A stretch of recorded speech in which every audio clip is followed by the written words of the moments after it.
So, taking a look at the movies I saw in March, some really strong movies until you get to the very end of the month.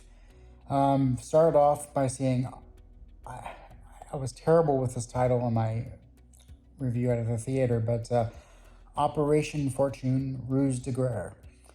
I gave this film a 7 out of 10.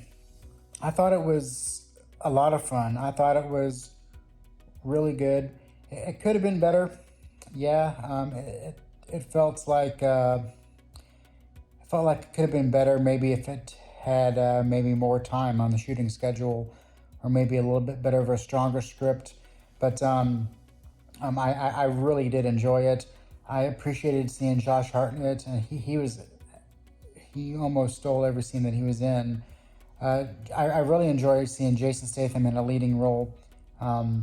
Seems to me like if if he's like a side character, it seems like he's too strong of an actor just to be a side character in movies. I want to see him throughout the entire movie.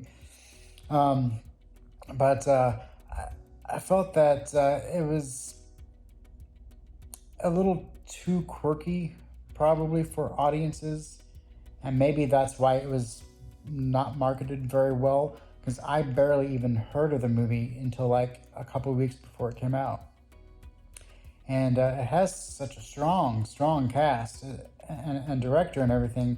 I don't know. I guess no. I guess the studio did not have faith in it, and probably because the whimsical nature might have confused audiences or maybe split audiences. I'm not sure about that because it is R rated, but it's almost like a lighthearted action romp. But another thing that I think kind of messed up any success it had or could have had was the name. I think certain names just kind of push people away. And Operation Fortune Ruse de Guerre, I mean, if you watch the movie, you know what that means and you know why it's named that, but it's just, I think, a lot for some people to handle. But I really enjoyed it. Then next was Scream 6. And that one I highly enjoyed. Anytime I saw people review it, usually any negatives that they had was for me either positives or they were just incorrect about their negative viewpoints. They might have missed something, and because they missed something in the movie, they didn't figure something else out, or something like that. I thought it was a really well done movie, especially for a entry number 6 in the series. I gave it a 9 out of 10. I thought it was had very little room for improvement, and any perceived negatives I thought was positives as far as the way the Scream series takes certain elements and runs with them. So I will say that when it comes to watching Scream 6, or any Scream movie for that matter, I never try to guess who the killer is. Usually I know when the movie wants you to know, almost. And I think that's the case because like I said in my very first Scream review, I think it was, I don't think the Scream movies really are whodunits whatsoever. I mean, it's really in all of them, it's almost always the person that you think it's going to be. I mean, it's without a doubt that the movies always say, here's the most obvious person that the killer is, and then sure enough, in the end, well, we told you so. It was obvious all along. And I don't like playing those mind games of doubting myself. Are they too obvious, or are they there to maybe lead you astray? But in the Scream series, it's always been that they were obvious, and this one is basically no exception. But I still like to take things at face value, and see what happens along the way.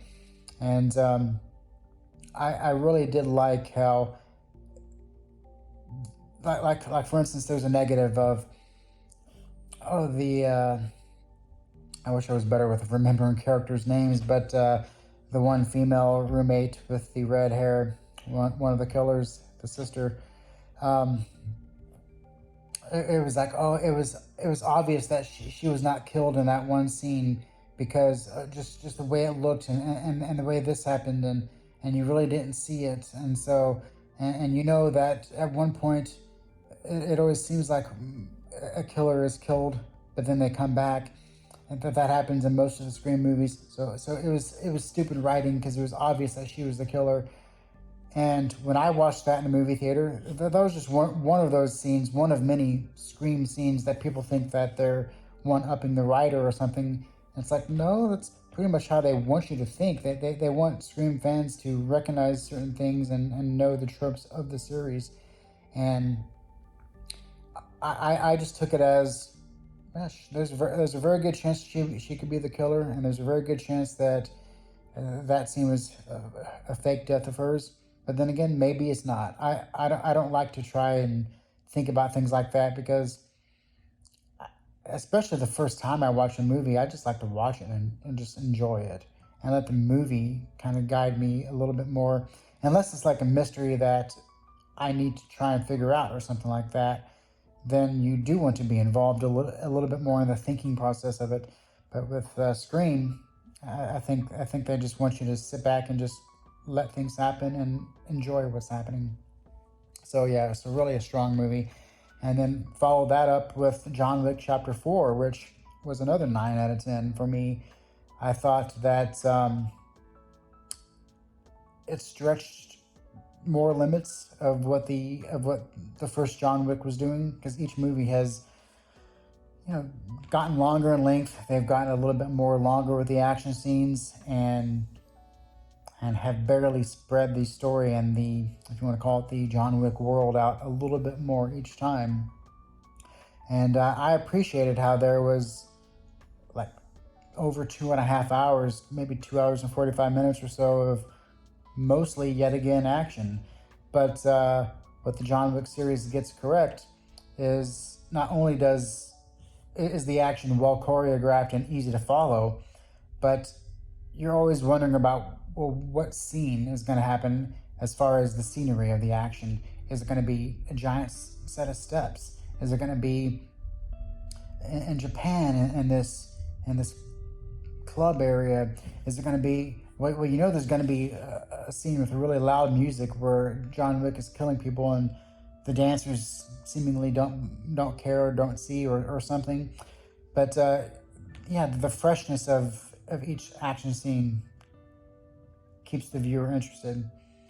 And I really liked the ending, as it's, once again, it's the ending takes the action and does something a little bit different with it. It's not always just kill the bad guy and then the movie's over. There's always something a little special about the ending of the movies. And this one, you have a little duel, which I liked, because when you watch it, you either think, okay, it's obvious Keanu Reeves did not make that final shot, or did he and you just didn't see it, or no, that's not it. He's definitely holding on to that shot. So the movie makes it quite obvious what Keanu Reeves is up to, and you're just waiting for a little line to carry you into the next second of him shooting Bill Skarsgård. Yeah, so that was I really liked all the characters in that movie. You had that standout shot above, like a video game, maybe like an above action shot. There was a lot to really like. A lot of moments where you're just like, no way, there's no way that this is possible. This stunt here, oh my. The thing that got me the most was when John Wick fell off of a building, hit sideways on a truck, and then fell down to the ground. And maybe that moment out of all of them has got me thinking, okay, there's got to be something with this. There's no way that I get it. He's tough, but there's just no way. It can't be the suit. We know the suit is unbelievably protective against bullets, but there's no way it's protected against a fall like that. Are we supposed to really think that this is some true alternate reality where certain humans or or maybe John Wick specifically, has just superb strength and ability to take on damage of some sort? Or is the movie saying, no, we want to show this shot in the movie just to really hit the hammer on the nail into your brains, telling you, yes, this movie is not really meant to be taken too seriously. Just have fun with it. So I don't know when it comes to future John Wick. I know they got lots of things lined up as far as there's a sequel, there's a spinoff, and there's like supposedly a series. So I'm not sure how into the supernatural, extraordinary, real world, or if it's going to be more of like a reality. Who knows how far they go into the explaining of the world. Obviously, if it's going to be a TV show, they're going to have to do a lot quicker than the movies. But I do like the slow pacing of the story and world reveals in the John Wick movies. They fit the narrative themes of the movies of having very little plot and mostly just featuring action. And then the fourth movie I saw was Dungeons and Dragons: Honor Among Thieves, which I never rated. Usually I rate, I'll put my review on IMDb, Rotten Tomatoes, and Letterboxd, and well, putting my reviews on a couple of those websites nowadays, I'm not sure about the future of that, because what's my review going to matter? But or what does it even matter now? I don't know. But I still like to do it because I like to write. But I never wrote my review for Dungeons and Dragons because I did not finish the movie. I left the theater about halfway into, which I do sometimes with movies. If the movie is just not doing anything for me, or if it's actually angering me at all, then I'll just get out. I got better things to do.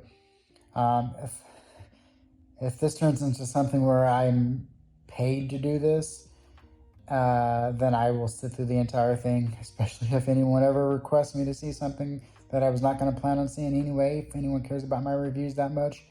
But if I were to review Dungeons and Dragons, I would have given it probably a 3, because it was just, there were so many things wrong with it. The writing itself was just weird.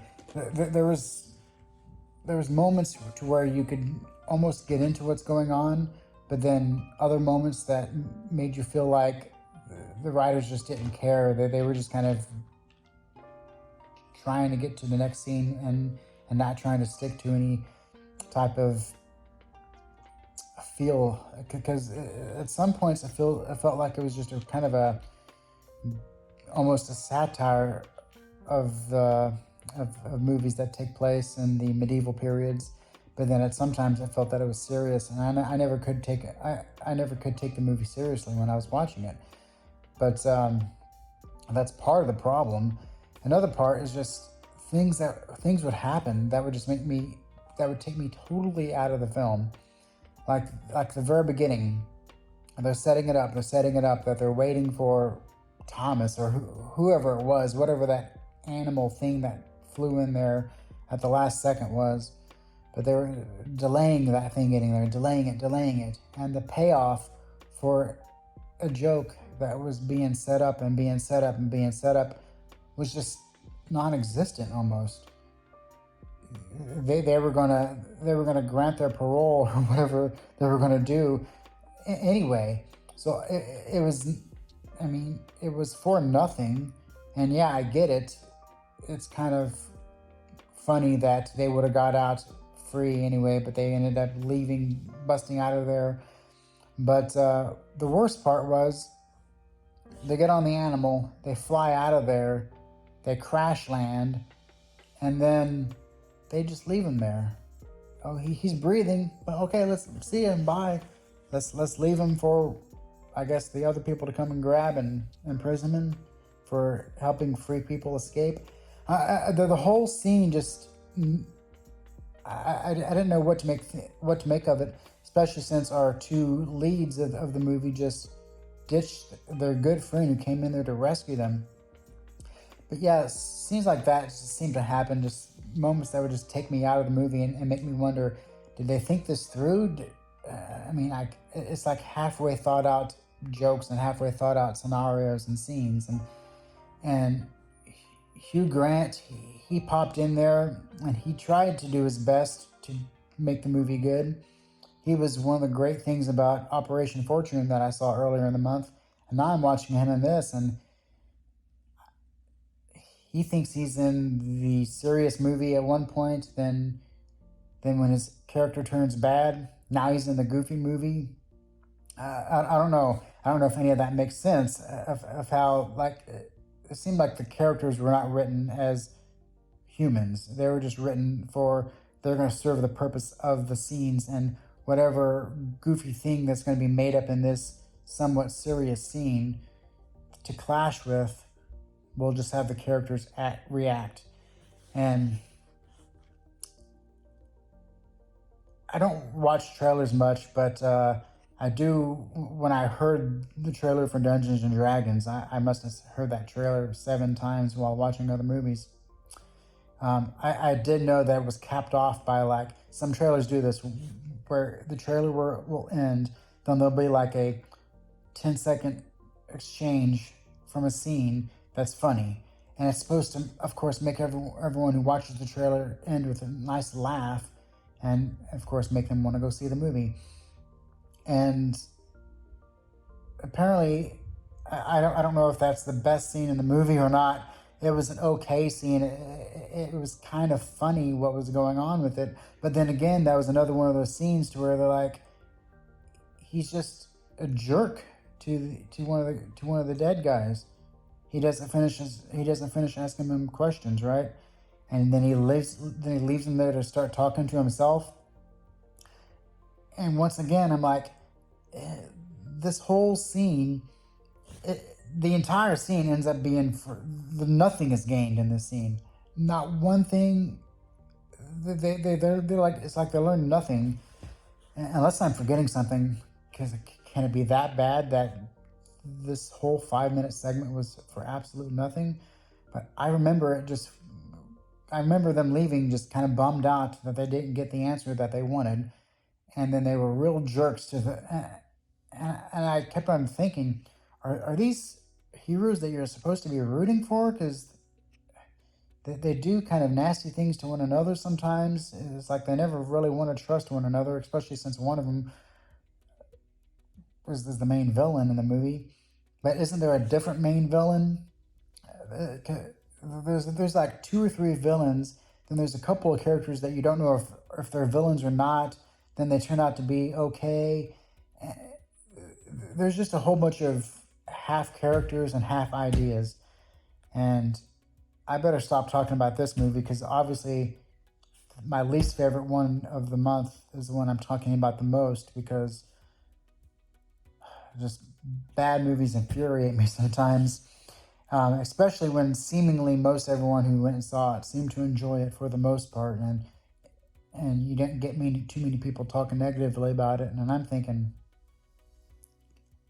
it would have been one of those scripts that if I wrote, I would not have turned it in. I would have wanted to have fixed it in so many different ways. But we'll see. I think I might put April and May together as far as movie months, because it's been a little while since I've seen a movie. Well, a while for me since I've seen a movie at the theaters. And I do have one coming up here in a couple days. But we'll see in that next video. And I also got a lot of videos lined up, a lot of ideas I still need to get set up for making videos. Right now, I don't have anything to be able to really shoot videos other than just random places right now. So I've still got a ton of projects and stuff with the new house. So until the next one, have a good evening.